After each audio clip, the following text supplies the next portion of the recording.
Look, my name is Herson. Look, a lot of people have terrible fucking online security, right? And it's fucking simple, right? Most of the things that will provide you with the most security online are simple things, right? Like not having your passwords be all the fucking same thing.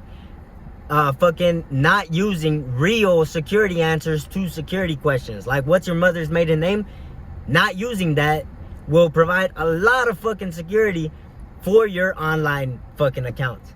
Social media accounts, bank accounts, fucking phone service accounts, anything and everything, right? I want to give you some suggestions about what I do in order to make sure that my online and financial as well security is, as well as reputational, is secured, right? And under my control, right? Or at least reduce by a high amount the likelihood that someone, a threat actor, could get into my online accounts, right? Even if you think someone hacking your accounts is unlikely, it's terrible when it fucking happens. People don't get life insurance because they don't think they're gonna die soon, and then a lot of people die without life insurance, right? A lot of people, I wouldn't say a lot of people, because I was gonna say car insurance, but car insurance is, most car drivers have car insurance. But you've got to prepare for the worst case scenario. You know you're gonna die, so you got to prepare for death. And you know there's a possibility of you being hacked, therefore you have to be sure that you're taking action on the security of your account, right?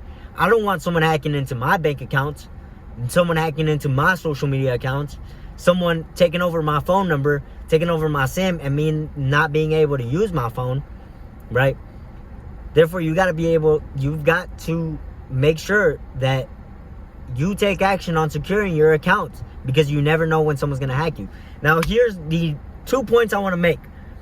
Single points of failure, right? It's like you have one door and you have $100,000 in cash just sitting in your fucking on your desk, just out in the open, right? And you have one door. That door is a single point of failure, right?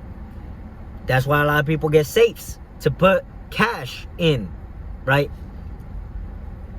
People put cash inside a safe because if someone breaks into the house, which is possible, or an apartment,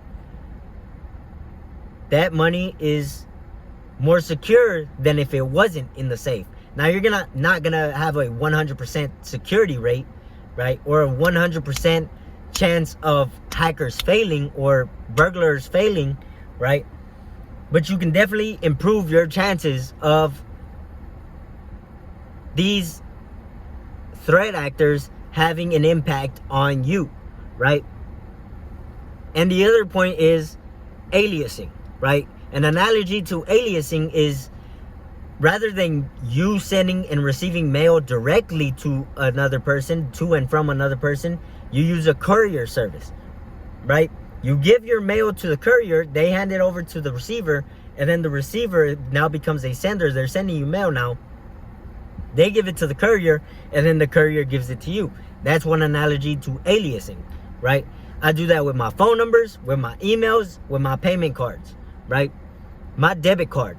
I have a debit card. Most companies do not see the actual debit card, right? They rarely, if ever, receive a debit card of mine, right? Because I alias it, right? Apple Pay does the aliasing for you, right? You have a debit card, you connect it to Apple Pay, if you notice, you have a different card number. That's a aliased card, right? And you can change the Apple card without having to wait to receive a new physical debit card and then have to change it for everything else, right? Now, there's a number of suggestions I gotta make. I literally have a fucking list of them, right? First, and probably the easiest thing you could do is setting up a credit freeze on your credit, right? This shit is free. You can do it with the 3 credit bureaus, Experian, Equifax, and TransUnion. Freeze your credit, and any application for credit or for a bank account will be denied while the credit freeze is active, right? You have to actually go into these credit bureau websites and temporarily thaw your credit freeze in order to apply for a bank account or some form of credit, right?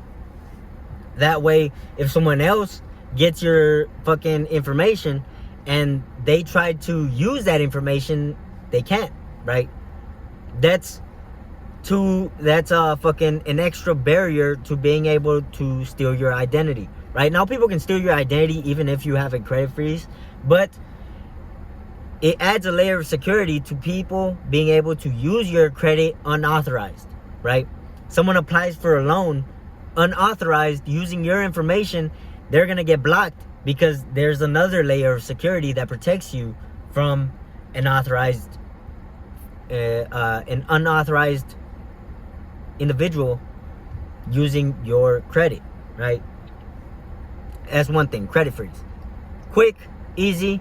Just check out with the credit bureaus, fucking Experian, TransUnion, and Equifax, and then just whenever you're gonna apply for a bank account or some loan, some credit card, fucking just thaw it for 24 hours and then do that, right? Second thing is SIM protection, right? There's a method of hacking into accounts called a SIM swap, right? A lot of fucking accounts are only protected by SMS 2FA, right? That's where you sign into an account, right? You put your email or username and password, and then you get a code to your phone number, and you put that code in, and then you get into your account, right? There's a method of hacking into accounts called a SIM swap, where someone else, a threat actor, has your username and password. They use that, they get the code, right? That code gets sent to your phone number, but before they do that, they swap the SIM, right? Now, this is more of a social engineering type of hack, where they call the company and fucking, as far as I know, they call the company and make it out to be you, and as if they're you, lost your phone and you need to switch it to another phone, and then they get it switched to another phone, right? So they get your SIM on their phone, and now they receive the SMS 2FA, and they're able to get into your account, right? Turning on SIM protection, fucking, I use a fucking phone service that allows this in their settings, in the account settings, SIM protection. Just check if your service provider, fucking phone service provider, has this SIM protection, SIM protection, and then when it's on, you will not be able to change your SIM to another phone until you turn it off. It's like a credit freeze, right? It functions similarly to a credit freeze, where you can't do anything about it while it's on, so you have to turn it off in order to be able to do something with it, and then you can turn it back on, right? Third thing is using using 2FA, right? I personally fucking hate SMS 2FA. I don't even risk it, even though I have SIM protection turned on all my phone lines, right? I don't use SIM protection unless it's the only option available, or if I can't turn it off, right? Primarily use email and and time-based one-time password 2FA, right? I use a few different apps, right? You can use Google Authenticator, Authy, Bitwarden has a function. Fucking, I think LastPass. A lot of password managers have this function where you can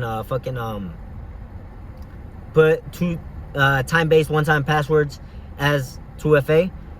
A lot of accounts allow you to use email or TOTP, but using some form of 2FA turned on and having to use that every single time you sign in is one way. Something I want to point out that I didn't add to this list is always signing out of your account, right? If you were to obtain my laptop, and one, I have fucking my entire hard drive is encrypted. I have a MacBook. It's in the settings, easy to find. Just save the fucking key, fucking somewhere secure and safe, and somewhere that you can access it, right? My entire hard drive is fucking encrypted. I don't even save anything locally, right? If someone steals my MacBook and tries to hack into the hard drive, they can't see anything. They just see gibberish, right? They need the encryption key, the decryption key, in order to be able to see anything, right? That's one layer of security. Second layer of security is a fucking when I open my MacBook, it doesn't ask me for a touch ID, right? Even though I can use it, it says username, password, and they're both blank, right? That way, I'm the only person that knows what my username and password is to my MacBook, right? And I don't make it some obvious shit, right? I don't make it fucking Herson J. Villatoro. I don't make the password fucking simple. My MacBook password is about fucking 20 characters. Random gibberish of letters, numbers, and characters that I have memorized, right? My phone passwords are fucking 30 characters long. Both of them. And they're both different, right? I have two phones. The one I'm recording on and this one, right? Both 30 characters long. Random fucking gibberish password. That way, if someone's looking over my shoulder, it's less likely that they're going to try to remember a 30-character password. A lot of people, most people have a 4 or 6 character passcode where it's just digits, and the digits are easily visible on the screen, like it's just a fucking keypad. That's easy to fucking remember, right? But 30 characters using alphanumeric fucking characters, that shit's a lot harder to remember, right? Another thing I want to point out that I didn't write on this list is screen time, right? If you have an iPhone, go on screen time, set up a fucking passcode to your screen time. It only allows you to do 4 characters, so just do that. And then go into content and privacy restrictions. In there, there's about 5 options I want you to check, right? You don't have to. There's just a recommendation. I would love for everybody to have this turned on, right? One is App Store, right? Turn off installing apps, turn off deleting apps, and turn off in-app purchases.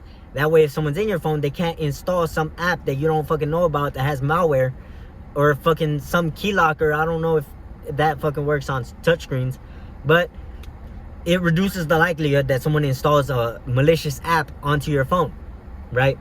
And then turning off deleting apps, it prevents someone from being able to delete your apps if they're able to get into your phone. And number 3 is in-app purchases, right? Someone is unable to spend money on your iCloud account because in-app purchases turn off. It's just gonna be denied, right? Another thing is allowed apps, right? I always have wallet turned off on allowed apps. That way, if someone gets onto my phone, they can't find the wallet app. I use Apple Pay, but they can't find the wallet app. I literally have to go into screen time, put in my passcode, turn off wallet. Turn on wallet as an allowed app, right? When you turn off installing apps, it'll also disable App Store, so you won't be able to find App Store on your phone until you turn on installing apps, right? And then allowed apps, I turn off wallet and airdrop, and fucking whenever I need to use those apps, not Apple Pay. Like, Apple Pay is still enabled while you have your wallet disallowed or not allowed, right? But you gotta go in there in order to add cards, remove cards, fucking change cards, all that shit, right? Now going back to my actual list. Number 4 is having insane fucking passwords.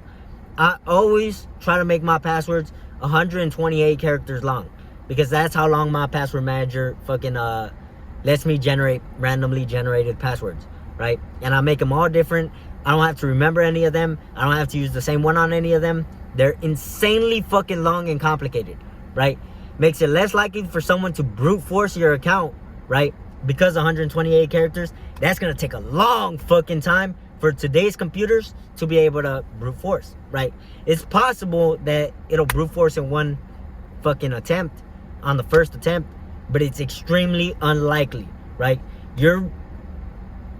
What I'm trying to do here is give you ways to reduce the likelihood, not make it impossible for someone to hack into your accounts, because that in itself is impossible, to make it impossible.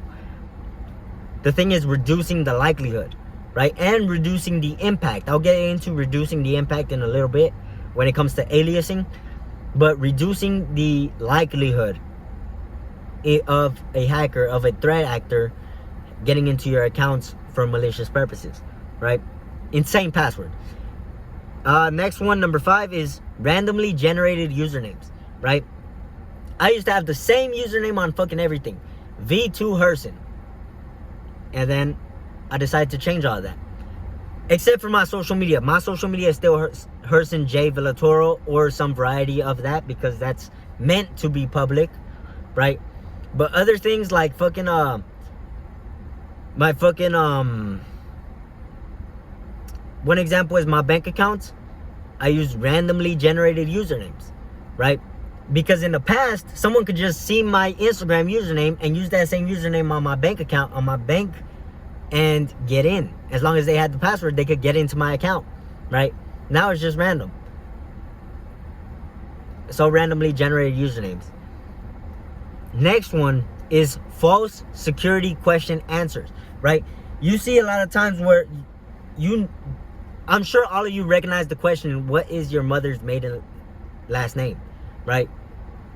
And for some reason, people think it's right to use the actual answer, which is not the best thing, because most people today, a hacker could easily look at your social media and find out the answers to your security questions.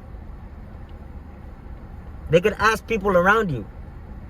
Someone that knows you, that is trying to fuck with you, or trying to fucking get revenge on you or some shit, some bullshit, they easily know the answers to those questions. What's your mother's maiden last name? Oh, I don't know, fucking no, Hillbilly. That's my mother's maiden last name. It's not actually, but that's the type of answer that I would put on these security questions, right? Where'd you grow up? What street did you grow up in 3rd grade? Fucking Fargo Tree. It's not a street name that I recognize. I just fucking looked at my environment and grabbed fucking words that I saw, right? Fargo Tree. That's my fucking the street name that I grew up on in 3rd grade. It's not the right answer, but it's a more secure answer than using a real answer, because those security answers are easier to get than your fucking passwords. At least I think so. I'm not saying, I just said that out of my fucking ass, but I think security question answers, when you use the true answer, it's a lot easier to hack into your account than using fucking any password. Now, next one is, now I'll get into aliasing. What I mean by aliasing, right? What I mean aliasing is like using a specific, putting an intermediary, right? There's me, there's the company, and there's the intermediary, right? I use this for 3 things: emails, phone numbers, and payment cards, right? I have my actual email that I give to nobody, to no company except the email client, right? Except the email provider, right? The email provider is the only company that knows my email, as long as they don't sell my fucking email out to fucking telemarketers or fucking I don't fucking know. But fucking at my end all email, my fullest email, my most personal email that I give to nobody, to no company, no individual, no government. I don't give it to anybody, right? Nobody knows this email. What I do instead, I create aliases. Now, there's a lot of fucking services that allow you to create email aliases. You got Cloaked, you got fucking Anonaddy, which I think is rebranded now to addy.io. You got Log Me In, I think it's called, or Simple Login. These all provide email aliasing. So what it does is, like, you generate an email, and that email forwards to your actual email, and then you can generate a new one for each new company. Let's say you have 3 companies: Coca-Cola, Pepsi, and Bimbo, the bread, right? You use Coca-Cola at gmail.com. That's an alias, and then it forwards to my personal email at email.com, right? And then for Pepsi, you use Pepsi at myemail.com, and then that forwards over to your actual email, my personal email at email.com, right? So you have all these forwarding emails that you don't have to manage it per se, right? You just manage. I don't even fucking manage my aliases. I rarely ever log into this service. The only time I would log into this service is just to see the stats, or to find if I already have an email, an alias for a certain service, right? Or to fucking just see how many fucking emails I send, or to change some subscription information for the service. It's like $4 a month, mine. And I have like fucking, I don't even remember, over 100 emails, right? Email aliases that all forward over to my actual email, which I give to nobody. And there's a lot of companies that don't allow email aliases. So I have a separate email fucking that also forwards over to my personal email, or non-alias email that forwards over to my email, right? So email aliasing. That way your actual email is not as vulnerable as all the other emails. Let's say you use fucking KFC, right? You have an account with KFC, and your email is kfc at gmail.com with them. Let's say KFC gets hacked, and you use every account with the email kfc at gmail.com. Now when KFC gets hacked and hackers get your email and they start selling it on the black market, now a whole bunch of fishers, hackers, fucking you're just gonna start receiving a whole bunch of phishing emails to your actual email. But with aliasing, you have all these different emails. Let's say KFC gets hacked, and kfc at gmail.com is the alias for KFC, and I have a different email which kfc at email.com forwards to, right? KFC gets hacked, kfc at gmail.com gets fucking sold and resold in the dark market, and then I start getting phishing emails to that email. I can just easily close it, create a new email alias called kfc1 at email.com, and then put that on the account, and my real account is never obtained, right? That's the benefit from email aliasing. It reduces your risk of having your inbox filled with fucking phishing emails, right? Another thing is phone number aliasing, right? This happened to me for my email and for my phone number. A company I use got hacked, and my email and my phone number was obtained by the hackers, right? And now I give fucking phishing emails to that email all the fucking time, and I get fucking phishing texts all the fucking time to my phone number, right? So then I started aliasing my phone numbers. Now the only phone number that companies have are not temporary, but intermediary phone numbers, right? I know a service that does this called Cloaked. It doesn't work with every company, but this is the company I use, Cloaked. Cloaked, right? You generate a phone number, and whenever someone texts that phone number, it goes into the app, right? Or you can forward it to your personal phone number, same way as I forward my email aliases to my actual email, right? You use this service to obscure your actual phone number. That way, if a hacker obtains your alias phone number, you can easily turn it off, set up a new one, and now you don't get any more phishing texts. Just like with the emails. If a hacker obtains your alias email, you easily turn it off, turn on a new one, set it up with the company, and then you no longer receive phishing emails, right? And the same thing I do for payment cards. Like I said earlier, Apple Pay is a form of payment card aliasing because it's a different card number, right?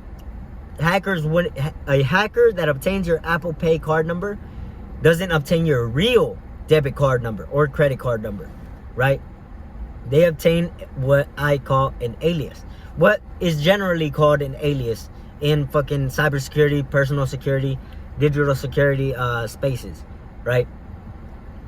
Apple Pay gives a different payment card number and information, expiration date, security code to the company that is charging that card, right? It goes through on your card, but it's a different card number that the company receives, right? And I do this, one, with Apple Pay. I always use Apple Pay. And two, and I use Apple Pay on my watch. It's fucking sick. You just fucking set up wallet on your Apple Watch if you have one. If you also have an iPhone, and it's quick to pay. You don't have to take your phone out. Watches is generally more secured on your body as it's something smaller, right? Taking out your whole phone. I thought that was my phone. Taking out your whole phone is less secure than using your fucking watch and just putting it up there, right? And if you have a sleeve, even better, right? You just up the sleeve, press the button, scan, fucking tap, and then put your sleeve back up, and you're fucking, it's more secure than taking your whole fucking phone out and tapping, right? And Apple Pay is more secure than fucking using your actual debit card, right? Now, another thing I do when you can't use Apple Pay is a virtual payment card, right? I use a service called Privacy, and you generate new cards on it that you can use on online payments, right? When you have to put your card number online, you put that in instead, and then it gets charged on your actual account, right? Rather than your debit card. Nobody gets your debit card. You can easily turn it off as soon as, and you can set limits too for each different card. You use it with the first merchant and it locks to that merchant, right? If a hacker obtains that card and tries to use a card that's locked on KFC, tries to use it at fucking McDonald's, they can't use it because it's locked to KFC. KFC is the only allowed merchant on that card, right? So that's one benefit. The other benefit is the limits, right? If you know you're gonna spend, let's say, $10 a day at KFC, you can set a limit, $10 a day at KFC. Now, if someone tries to use that card to buy fucking something that's worth $500, they can't because the limit is $10 a day, right? And then the other thing is easily being able to change your payment card on a vulnerable account, right? Let's say you fucking use a payment card on KFC, right?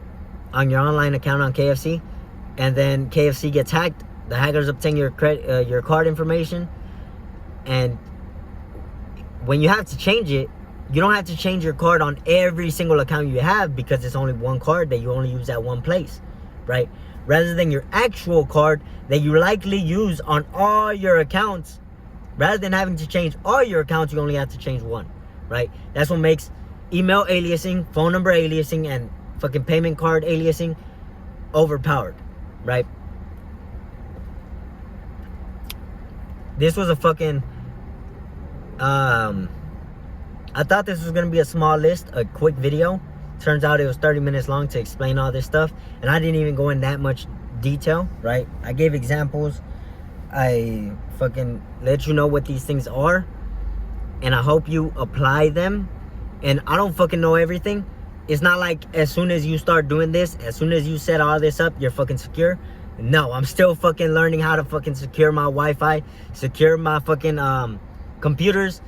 I put a fucking tape on my computer maybe a few days ago. Only a few days ago, right? I do other things too. Like I keep all my contacts on a separate Gmail account than fucking I don't even use a main Gmail account anymore. I used to use a main Gmail account. Now I keep my YouTube on a separate Gmail account. Keep my contacts on a separate Gmail account. My Google Drive on a separate Gmail account. I keep all this shit on separate Gmail accounts, right? And then I encrypt files. I didn't talk about that. Encrypting individual files and folders and then uploading them to the cloud. I didn't talk about setting up firewalls. Fucking, I'm still learning a lot of this other shit, right? I do some of this other shit already. Like, I recognize these things, but fucking the things I mentioned in this video are things that I'm confident in my own abilities in. That's why I'm sharing them, because I know how to use them, and or at least I think I know that I know how to use them, because as I said, I'm still learning a lot of fucking things. And these are things that I perceive as relatively easy and simple for everyone to do, right? Like encrypting your fucking files, it adds security, but is also more I wouldn't even say it's more complicated. It's just something I didn't want to bring up in this video. Just like encrypting my MacBook hard drive. Just like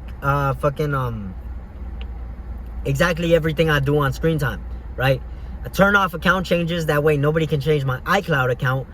I turn off on the control center on my iPhone, I turn off every fucking ability. If you want to connect a charger to my fucking phone, you gotta unlock the phone in order for anything in that fucking charger to go through, or at least in order for accessories to be unlocked. Like, there's a whole bunch of other shit. Fucking firewall on my MacBook. I'm starting learning about hardware firewalls. Fucking, I'm learning a lot of shit. And the things I mentioned in this video are things I'm confident in my knowledge in. That's why I'm sharing it with you. Now, you use what you want in this video. I suggest you use fucking all of it. Take advantage of all of it, because it has only made my life easier using all of these things, right? All of these things have made my life easier. Encrypting my files has not made my life easier. In fact, it's made the process of viewing and editing my files harder, right? Because I have to go through an extra process. And it's longer than I wouldn't even say it's longer. It's just a different process. It's an extra process, like adding two-factor authentication on your account. Or the way when I use my MacBook, I make sure I'm signed out of everything. I don't even keep my Google Chrome app on my MacBook signed in, right? You enter Google Chrome on my MacBook and it's gonna say person 1. It's not even signed into anything. I only use guest, right? That way, whenever I fucking close all my tabs, I have to re-sign into every single fucking account. No search history is saved, except in Google. No fucking downloads are saved, right? I make sure that nothing is stored on my local drive. That way, to reduce the risk of, if I lose my MacBook, nothing is saved on my I don't lose anything on local storage, right? I use 2 separate fucking cloud storage providers. One for general fucking files, I use Google Drive for it, and then I use sync.com for more sensitive files, right? And I encrypt a lot of files before I upload them to sync, so that's double encryption, right? Because for one, sync.com is zero knowledge, right? They're open source, zero knowledge. Zero knowledge meaning they can't see your files, right? Google can see your files. Dropbox can see your files. They have backdoors. iCloud, if you don't have advanced data protection on, which I do, if you don't have advanced data protection on, they can see your files. They can see your photos. They can see your text messages. They can see all that shit, right? But when you have advanced data protection on iCloud, they can't see it. But then you become responsible for your own security and for your own account, right? If you forget your password, Apple cannot recover it for you, right? So there's the pros and cons of securing your accounts more, but becoming more responsible for your accounts, right? And losing the ability to have the company able to regain access to your account for you, right? Forgot password, that's because if you ever forgot password, if you ever use that function, the company has some form of access to your data. When I say data, I don't mean like your personal data. I mean like your stuff inside the account, right? Like if you use a password manager, I don't want my password manager the company being able to see my password, because a password manager company that can see your passwords is extremely vulnerable to getting hacked, right? It's a hard target for a hacker, because hackers know that password managers hold passwords, and if a company can see the passwords, a hacker can hack into the company and see all fucking passwords for all the clients, right? That's why, I mean, I'm talking about zero knowledge, right? Like iCloud, advanced data protection, zero knowledge. Well, they still have some knowledge, but there's a lot of things that become zero knowledge and become encrypted on Apple's servers, like your iMessages, your iCloud photos, your fucking iCloud files. What else? Your iCloud reminders, your iCloud notes, and some more things. Your iCloud backups also, right? And the fucking yeah. There's a lot more when it comes to personal digital security and physical security too. Security in general, right? There's a lot of aspects to security. Fucking digital security is one that is what I'm focused on in this video. But you also got physical security, right? Like owning a gun is a form of physical security. Having a safe is a form of physical security. Having a fucking lock on your door is a form of physical security, right? All these things are forms of physical security, but that's not what this video is about. It's about digital security. And yeah, I went into a lot in this video. I hope you use the suggestions that I gave you in this video. I hope you use all of them, take advantage of all of them. Fucking yeah. If you got any feedback, questions, let me know in the comments or send me a DM. You can also send me a text. If you go on Instagram, my handle is Herson Villatoro. There's a link in my bio where you can find all my social media accounts in that link. It's a Popl link. It's a digital business card company, digital business card service. Popl, Popl. And right there I have my phone number. You can text it, or one of my phone numbers. You can text it and send me some feedback, any questions, or let me know anything. Yeah, let me know. My name is Herson Villatoro. Thank you for watching this video, and I'll see you in the next video.